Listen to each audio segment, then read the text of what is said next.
আসসালামু আলাইকুম ওয়া রাহমাতুল্লাহ। নাহমাদুহু ওয়া নুসাল্লি আলা রাসূলিল কারীম। আম্মা বা'দ। সম্মানিত শ্রোতা মণ্ডলী, আশা করি সকলে অবগত রয়েছেন আজ ১ মে আন্তর্জাতিক শ্রমিক দিবস। ১৮৮৬ সালে আমেরিকার শিকাগো রাজ্যে শ্রমিকরা তারা তাদের ন্যায্য দাবি আদায়ের লক্ষ্যে রাজপথে যখন নেমেছিল, আন্দোলনকারী এই শ্রমিকদের উপর প্রশাসন বাহিনী নির্মমভাবে গুলি করে হত্যা করেছে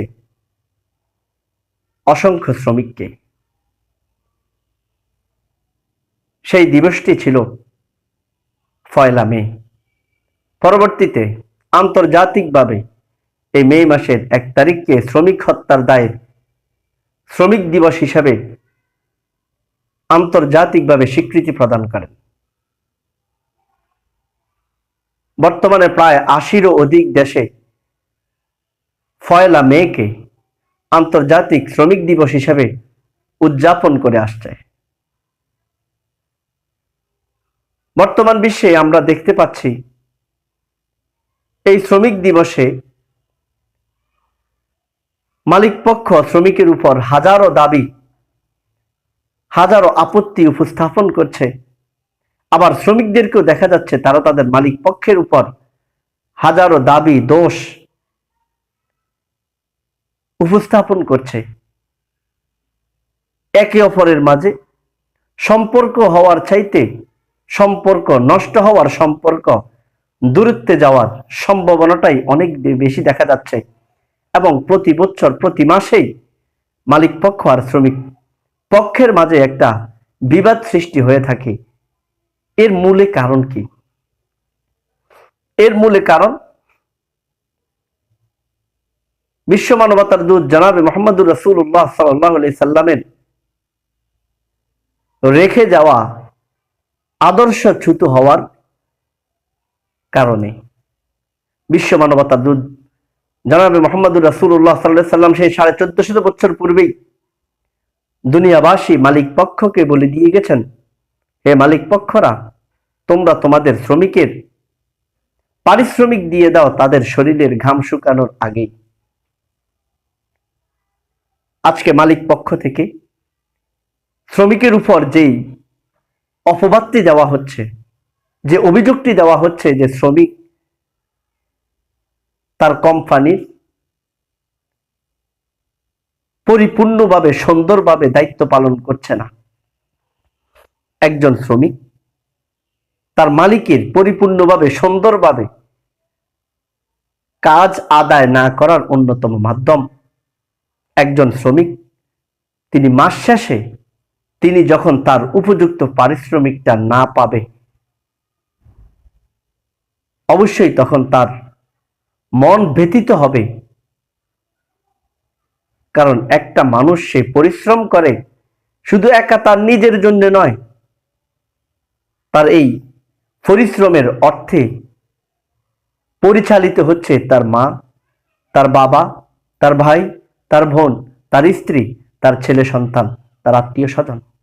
মাস শেষে সে যখন তার পারিশ্রমিকটা না পাবে, খালি হাতে যখন সে বাড়িতে ফিরবে, ঘরের প্রত্যেকটা সদস্য তখন তার অপেক্ষায় থাকে যে আজকে বেতন পাবে, বেতনের অর্থ দিয়ে আমাদের জন্য আজকে সে আমাদের প্রয়োজনগুলি পূর্ণ করবে। কিন্তু মালিক পক্ষ যখন তার মাস শেষে তার পারিশ্রমিক দিতে ব্যর্থ হয়, এই লোকটি যখন খালি হাতে বাড়ি ফিরে, এবার আপনি একটু আপনার ঘুমন্ত মনুষ্যত্বটাকে জাগ্রত করে চিন্তা করুন, ওই শ্রমিকের অবস্থা তখন কেমন হয়। খালি হাতে সে যখন ঘরে ফিরে তার ছোট্ট মেয়েটা যখন বলে, আব্বু আজকে তো বেতন পেয়েছ, আমার জন্য কি নিয়ে এসেছ? এইভাবে প্রতি মাসে যখন মাস শেষ হয়, সে যখন বাড়ি ফিরে খালি হাতে, তখন তার অন্তরে একটা ব্যথা সৃষ্টি হয়। এই মালিকের এই কোম্পানির অধীনে চাকরি করার যে আগ্রহতা থাকে ছিল, যে আন্তরিকতা ছিল, সেই আন্তরিকতা ক্রমেই দুর্বল হয়ে পড়ছে, নষ্ট হয়ে পড়ছে। আর যখন মানুষের অন্তর যখন দুর্বল হয়, একটা জায়গার প্রতি যখন আন্তরিকতা হারিয়ে ফেলে, তাহলে সেখানে আর আন্তরিকতার সহিত কাজ অটোমেটিক বন্ধ হয়ে যাবে, আসবে না। এজন্য কাজেই মালিক পক্ষ শ্রমিকদের উপরে যে অপবাদ দিয়ে থাকে, যা তারা আমার কাজগুলি সুন্দর করে আদায় করছে না, এই অপবাদ দিয়ে আপনি দিচ্ছেন, এর মূলে কারণ আপনি একবারও কি চিন্তা করেছেন আপনার শ্রমিকের হালত, আপনার শ্রমিকের অবস্থা? মাস শেষে তাকে বেতন দিতে হবে, আপনি তো আপনার বিলাসিতা নিয়েই ব্যস্ত, কিন্তু আপনি কি চিন্তা করেছেন আপনার অধীনস্থ যারা রয়েছে তাদের অবস্থাটা কেমন? আপনি ঠিকই কিন্তু মাস শেষে আপনি আপনার পরিবারকে নিয়ে ব্যাংকক, সিঙ্গাপুর, আমেরিকা, অস্ট্রেলিয়াতে ঘুরতে গিয়েছেন, কিন্তু এদিকে আপনার শ্রমিকটা তার পরিবার নিয়ে অনেক কষ্টে পড়ে আছে। আজকে মালিক পক্ষের যে অভিযোগ, শ্রমিক তার শ্রম পরিপূর্ণভাবে দিচ্ছে না, এর মূলে কারণ শ্রমিক যখন তার পারিশ্রমিকটা উপযুক্ত সময়ে পরিপূর্ণ না পাবে, তখনই ব্যাঘাতটা ঘটবে। কাজে আজকে আন্তর্জাতিক শ্রমিক দিবস উপলক্ষে মালিক পক্ষের কাছে আমার একটি উদাত্ত আহ্বান থাকবে, মাস শেষে তার পারিশ্রমিকটি পরিপূর্ণভাবে তার হাতে হস্তান্তর করে দিন। যখনই আপনি তার ন্যায্য আদায়, ন্যায্য অধিকারটা আপনি আপনার পক্ষ থেকে 100 পালন করার চেষ্টা করবেন, দেখবেন শ্রমিকের কাছ থেকে আপনি আপনার কোম্পানির কাজ কিভাবে আন্তরিকতার সহিত নিতে পারবেন, আপনি কল্পনাও করতে পারবেন না। আর শ্রমিক যারা রয়েছেন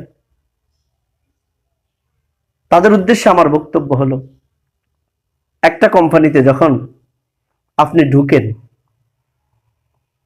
আপনি তখন কিন্তু নতুন, কোনো কাজেই কিন্তু আপনি পারদর্শী না, আপনার দুর্বলের সময় কিন্তু কোম্পানি আপনাকে তার কর্মস্থানে আপনাকে কর্ম দিয়েছে। যেই মাত্র আপনি পুরাতন হন, তো অন্য কোম্পানিওয়ালারা আপনাকে লোভ দেখায়, ভালো স্যালারি দিবে, ভালো বেতন দিবে, সেই ভালো বেতন পাওয়ার আশায়, ভালো স্যালারি পাওয়ার আশায় এই শ্রমিক তখন এই মালিকের সাথে গাদ্দারি শুরু করে দেয়।